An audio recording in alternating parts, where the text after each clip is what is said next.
ফেরেশতা যেহেতু নাজিল হয়ে গেছে পৃথিবীতে, অতএব অপরাধীদের, বেঈমানদের, মুশরিকদের, শিরিককারী বা শিরিককারীদের তলবিতল্পা বহনকারীদের কোনো সুসংবাদ নাই।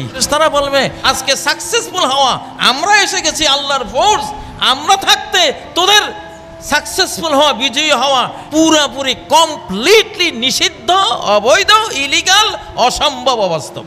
বাংলাদেশ নিয়ে গত কয়েকদিন যারা খুব চক্রান্তে মেতে উঠেছেন, ষড়যন্ত্র করেছেন, ভেবেছিলেন যে এসে গেছি আমরা, ফ্যাসিবাদীরা আবার এসে গেছে, ভারত বুঝি আবার জয়ী হয়ে গেছে।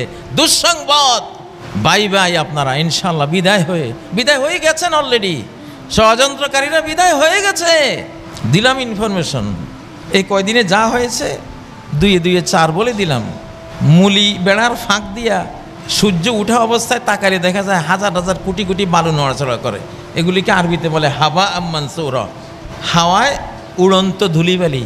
এই যে গত কয়দিনে কত চক্রান্ত হয়েছে, আলহামদুলিল্লাহ এগুলি হাওয়ায় উড়ন্ত ধুলিবালির মতো আল্লাহ উড়িয়ে দিয়েছেন। আল্লাহর মেসেজ সূরা আল ফুরকান। সূরাটা কেমন?